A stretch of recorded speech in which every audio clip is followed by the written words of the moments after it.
Welcome, everyone, to another episode of 26.1 Podcast. Today, we have David Law. He is a senior data scientist at Maven Wave Partners, an Atos company. He's a colleague of mine and just a wonderful person. How you doing, David? I'm doing great. Thanks for having me. Welcome, David. Welcome to the show. David, Thank you. how did you end up here? What is your, just real briefly for the audience, what's your background and how did you end up on the podcast? So my education was in material science. I did research in semiconductor materials and ended up at a research company in Houston in just doing experiments on Callus and realized quickly that wasn't really quite the career I wanted to have. So I ended up transitioning into doing more data analysis, data warehousing, and found out about data science. Ended up doing my master's at Northwestern, and that brought me to the position at Maven Wave to be a consultant in data science. And since then, it's been on uphill. Yeah, when I think of semiconductors in Texas, I think more of North Central Texas. How are you doing that in Houston?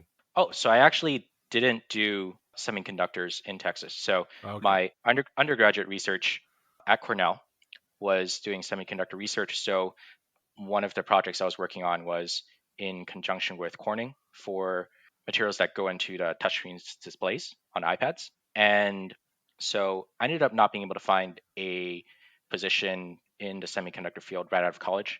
So I ended up moving to Houston because I had family there, and then switched a little bit into just doing actually research in the specialty chemicals. So it was creation of catalysts for oil refineries to help them target specific diesel or gasoline or other products from the refining process. My experience with my material science friends is they're not particularly computational. Is that something new? Is it changing? I think it probably depends on your specialization. I mean, what do you mean by computational? Maybe you can sort of. Yeah, I mean, I don't know if any of them could write HTML for a website, for example. Well, I don't know, because I actually did take a course in creating websites during my undergraduate. So maybe I'm a bit of an odd one, but funny you should say that. You did take a course making websites undergrad at Cornell, but wonder if that's more an indication of Cornell as an Ivy and its focus on liberal arts, that you get a wider range of curriculum than many programs where people may study material science.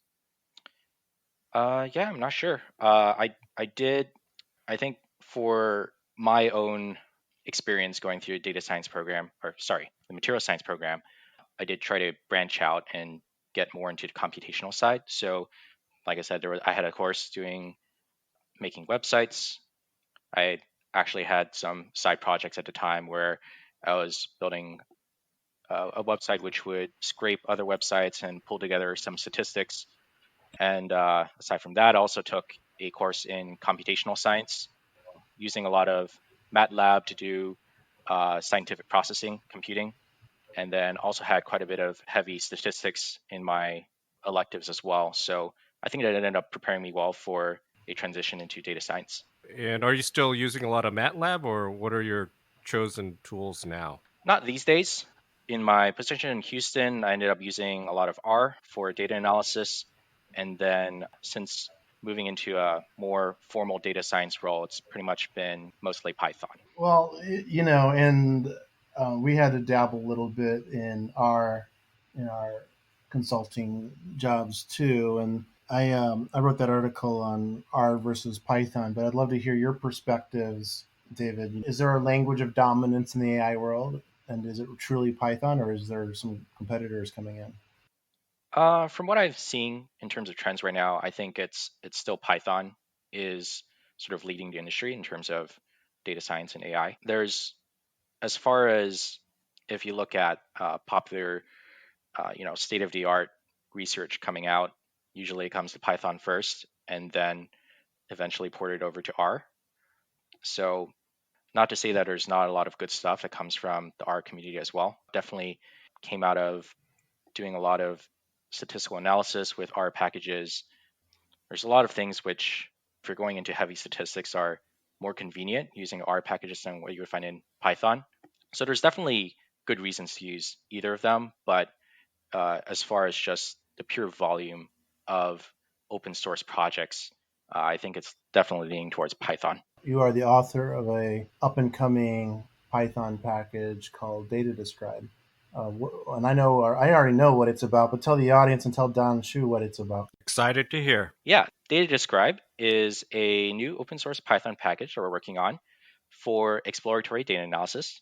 It's something that we, Brian and myself, and my colleagues at Maven Wave have worked on, and we are preparing to bring it to an open beta release later this year. And the reason why we wanted to build a new package for DataDescribe is that right now there are a lot of different packages that people use to create visualizations, to do different snippets of analysis. But what ends up in practice is that you end up having these little snippets of code that you end up rewriting over and over again in your notebooks to really do that exploratory data analysis. And there isn't really one standard that people use to just do the whole process like you would for building models with scikit-learn, with TensorFlow. And so we wanted to really fill that gap to be able to build up a framework where people don't have to learn 4, 5, 6 different packages just to be able to analyze their data. Current contributors, are they all colleagues? Yes, they are.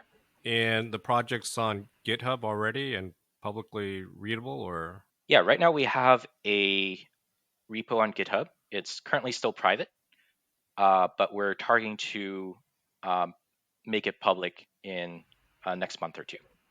So what do we need to do to help you publicize it in terms of Have a podcast, Don. We need you. Twitter announcement? I mean, what's going on? What can we do to help here at 26.1 AI Podcast? Yeah, I think just getting the word out there. It's still in its infancy right now, I would say, and we've had a lot of very passionate discussions about what's the vision for this, what's the scope, like how specialized should these tools be, this analysis be. So right now we're doing some beta testing internally to gather feedback, but I think definitely what we really want to do is make something that the community is useful to the community and that everybody would want to use. So I think we would definitely appreciate the people to jump in and give us feedback when we make it public, and we just really want to build a great package that makes it easier to Hey, Don, perform this data package analysis. is going to be in 1 year, maybe a year and a half from now. It'll be on every single data scientist's repository. It'll be in every VM for deep learning. It'll be just the backing for all the exploration. I believe it. I mean, fundamentally, the one thing that really makes me believe it is anybody who writes code is inherently lazy in some way. And why it has continued this way where people are writing little snippets of code over and over again is nobody's had the drive to be systematic or structured about it. And I believe the challenge here is also just the complexity of all the underlying packages and how they interact with each other. But not just lazy, but we're also very curious in data science. So, what sort of things have you discovered either in the data by using this package or just discovered within yourself by having the challenge of putting this package together, David? Yeah, I think there's definitely still quite a bit of growth in terms of visualization packages. So even if when we did a survey of what people were using currently in their notebooks and Kaggle and GitHub, there's a mix of Matplotlib, Seaborn, Plotly, Bokeh. There's just so many different visualization frameworks that people use. Altair, yeah, I couldn't possibly list them all. There's a new one popping up every single day. If we put up the logos, it would look like a NASCAR, NASCAR slide, yeah, like competitor, right? Yeah, there's a lot. Yeah. Absolutely. So trying to get from your data to, if you need to do some transformations or other analysis on it, and then trying to determine which plotting library you want to use, whether you want interactivity or not, how you want to get if you want to just have reasonable nice looking defaults that you can put into a report, there's a lot of code that you need to add in there, or you need to learn a different way of doing things. So I think that's one of the big things that we learned when starting to build DataDescribe. The next thing is really just about trying to elevate the level of EDA in the data science community. Not to say that we have the best way to do it, but a lot of the times you have people sort of, when they're getting into learning how to do data science, learning how to analyze data, it's coming back to the same things over and over again, where it's, okay, we check the distributions, we look at, correlations, we look at, missing values and things like that. But going beyond that and applying some of the more recent advances in AI and machine learning, we can also use things like transfer learning models to better describe, produce embeddings or clusters of analysis or of your data. We can process text data, which is something that a lot of people have done here and there, but not really in a systematic fashion as well. And so being able to open up that all of those fields of people who, they just bring their data, and if they know they have some free-form text fields, to be able to just analyze that without having to go through and start from the beginning of learning how to preprocess your text, how to tokenize it, how to clean it up, how to create use embeddings, things like that. Being able to elevate everybody to immediately start analyzing their data in using all of these new different tools that are coming out. And you mentioned EDA. Maybe let's explicitly define that for everybody. I'm assuming that you mean exploratory data analysis. Yeah, that's correct. Okay. So I'm talking about, when I say EDA, exploratory data analysis, I'm talking about that part in the process where you have a new data set, you don't know what's really in there, you don't know if there are outliers, you don't know what are the different patterns that you should look out for. EDA is the process of getting a better understanding of that data, because you can't just throw any data at your model and just always expect it to work. So it's really important to get a good idea of the landscape of your data so that you can do better feature engineering to create new features. You can make sure to catch any things that might trip up your algorithm that you're using. So it's really important to look through your data. And sometimes that's a matter of just putting on a plot. And sometimes it might be something a little bit more complicated to transform it or enrich it or do other things of the data to really extract out important insights in that data. Also, early on, you mentioned how nascent DataDescribe is, right? But I want to call on Brian to share what Jupyter or IPython looked like at its first public demo. Brian, you Yeah, sure. mind? I mean, we were sitting around Chicago Python user group, and John Hunter was friends with Fernando Perez, and I believe Fernando Perez might have wrote the IPython interface first, or someone that he knew. But through that relationship, he showed us a shell come up, and it was colored, and we were like, "Wow, this is colorful!" And that was like the amazing feature for us, is a Python shell that had color. And then he started showing us some magic features, and that eventually developed into being a notebook, which ended up becoming rebranded as Jupyter, which was Julia, Python, R, and I forget the other one. Maybe you remember. But it was supposed to be several language support, which eventually got there. And now you just see it everywhere. I mean, just pretty much notebooks are in our every data science tool set now. And I can see why. At first I was not buying into it. I thought, oh, I should be writing everything in a IDE or in Vim, and Emacs was back in the day. But now these are kind of become de facto, and it's interesting to me. And I presume you use notebooks, David, some. And what is your experiences with them? Yeah, I love using notebooks. I think a lot of what we do in DataDescribe is sort of based off of the idea that the exploratory data analysis is going to happen in a notebook. And I think having that visual interactivity with your code is really important to having quick iterations of trying different things, of looking at your data. And a lot of what we've been starting to build with DataDescribe wouldn't have been possible without having notebooks. So it's really great to have it.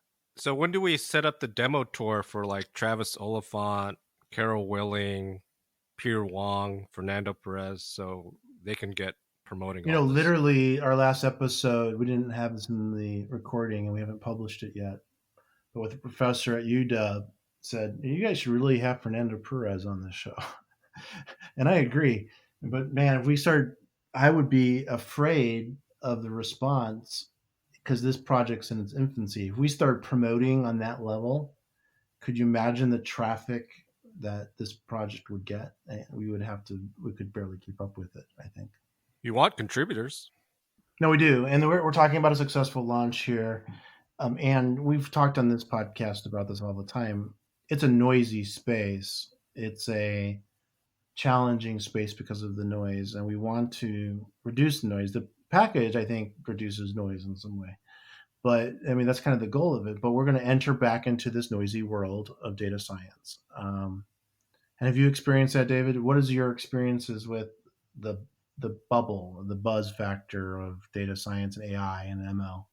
Yeah, I'm not sure I Well, totally I mean, are understand the you question. impacted by it? Do you see now? You're a true data scientist, and I work with you every day, and I know that. But there's a lot of hype out there about the industry in general. Are you impacted by that at all? Uh, I I think that yeah, there's a lot of hype, and I like to think that I'm not totally swayed by just just hype without substance. Um, I try to keep myself up to date with uh, trends in AI and try to parse through what's just um, a headline for clicks versus something that could really transform the industry. And not to say that I have all the answers, but try to keep it real. And I think that's part of one of the important parts of being consultant is sort of translating the news that's coming out into what can we really use to help people and to make their lives easier with AI and ML. Bravo to that. And I like to always ask the precautionary story of is there a downside? Is there something that could go wrong in society because of artificial intelligence? Is there any risk there? Besides Facebook? Yeah, I think so for sure. And I think AI and ML is a tool, and there's you can use tools for good reasons, for bad reasons, and especially when we don't really have a lot of people don't really have clear insight into how all of it works, and especially with all of the hype, it sort of just becomes like magic, something that just happens, and so it can be really easy for people to use these for, let's say, nefarious reasons, and it's important to make sure that we're using AI and ML responsibly. Earlier, you'd mentioned keeping track of what's real that's developing in ML and analytics. Are there maybe three go-to sources for news for you? I don't think I've found a single source of that I use for news, but I do keep track of the main research blogs from Google, OpenAI, and the like. I also read a lot from Medium and Reddit, just from what people are actually using or trying out. And I usually trace back to the original GitHub repositories or papers to try to better understand the topics. So usually try to listen to multiple sources and try to piece together what the news is. And I'm going to provide some cover for the both of you that this is wholly my spontaneous idea. How long before we have the David Law, Brian Ray startup coming out of DataDescribe? Well, we got you got to get the name right first. It's DataDescribe, Okay. and I don't know. This is an open source project, but speaking with our friend Timothy Lewis, I connected with him. He's in Berlin now, about the ecosystem of cryptocurrencies and other things going on like that, and the governance around it. There's some serious funding coming the way to open source, and we know Peter Wong himself has created quite an ecosystem with Travis as well about funding these things. Mhm. But I don't think our objective is to get rich off of it. At least mine isn't. I just want to create a democratized tool that's useful personally. Well, I think it's the example of the Databricks founders. When they started out with Spark, all they cared about was impact. These are researchers and professors at Cal. right? And for any project to be sustainable in this world, you need money. And why not create an open source based startup that's widely successful where you're able to have impact and invest back towards into open source? For example, there's a startup, Notable.io. Michelle Uford, who led up machine learning at Netflix, they launched in May. Far as I can tell, digging through the info, Wing VC wrote them a $4 million check, and they just formed up as a company. As far as I know, they don't have any product. It's their track record and what they've done, what they know the market needs. I like where you're going with this, but I think that we're going to keep it free and open. I don't own the project, David Law does, but it's really up to him. I'd love to get backing for it, but I think the whole problem with some of these commercializations of software have destroyed languages. I think Java at one point was hindered by and other languages like that. And the reason Python has done so well is it's never adhering to some sort of corporation. Well, Python's anarchy, right? Particularly since Guido has retired. There's a steering council. However, it's just going along. But it's not being about just ruining something. Java's a very old example that came out of Sun, and then that's one of the original open source projects. I think it's tough to compare that to what's going on now. Yeah. So, David, any thoughts on any of this? Do you want to get rich by DataDescribe? Well, I certainly wouldn't say no to getting rich by DataDescribe. That's a nice dream to have, I would say. But I feel I'm a little bit skeptical about monetization of open source projects. It seems to me as a trend that monetization of open source projects tends to be inversely proportional to the level of reach that they get to. When you start building a closed wall garden around your open source project, then it becomes difficult to really make it something that people feel comfortable to rely on. And so there's sort of like that push and pull of trying to extract money out of your users versus making it free and open for everybody to use and to contribute to. And I think there are some people who've been able to make it work, but I think it's pretty difficult to sort of serve both masters of both open source and making money off of it. Yeah, there's a lot of work going on right now on open source business models where I'm of the opinion that we're at a point where, in some sense, in startup speak, you have product market fit and a strategy that works that doesn't betray the early contributors or the community. Databricks is probably kind of the prototype in my mind currently. There's probably a lot of other examples I'm missing. But in 2018, for example, there was $27 billion of exits from companies coming out of open source. GitHub was one, notably. Elastic went public, I believe. MuleSoft was bought by Salesforce. Even, I think, SUSE Linux had another kind of exit, even though they'd IPO'd a decade ago or something like that. So there's some opinions about this. Wes McKinney, the creator of Pandas, he's talked about open source and how to truly fund it is have successful startups. I think that the ones that have done the most success are the ones tied to these corporate. Databricks' relationship with Microsoft was undoubtable. And we had Denny Lee on. Uh, so, David, what is your projection? Give us fast forward 5 years from now. What is data science going to look like in ML? I stumped him. I'm voting for flying cars. That way, the existing self-driving models can work because the risks are collisions are less risky. Yeah, I'd certainly like to see self-driving cars in 4 to 5 years. I don't know if I'd be in one in 4 to 5 years, but coming from Houston, you see some pretty crazy drivers. Would you be skeptical about getting into one, a self-driving car? I think it's all a measure of risk. So I'd be comfortable getting into one in a controlled setting, but if I had to use it as a day-to-day commute in Houston, I would have some. I'd probably like to see it play out for a couple more years first to see what the fatality rate is for self-driving cars. I've heard that like when something goes wrong in that space, it'll be thematic. It'll be everything goes wrong at once. Well, it's how we frame things as well, right? Human beings are pretty poor drivers. We'll tolerate a human being getting into an accident and killing a family of four, but if a Tesla does it, then that's the end of that industry, right?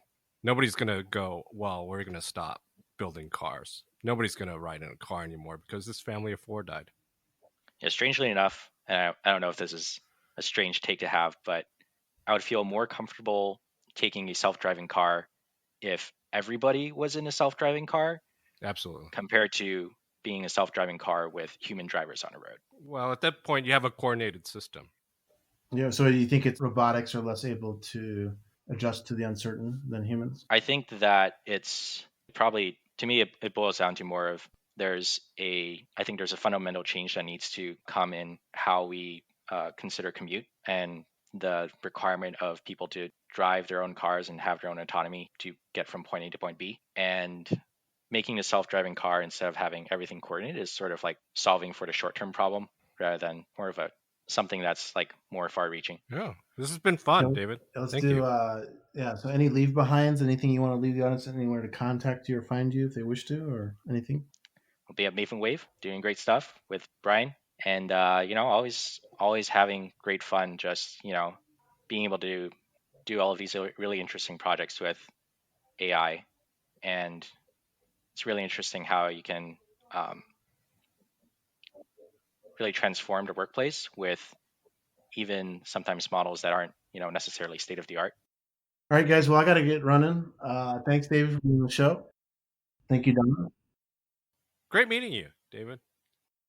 Well, thanks. Had a great time.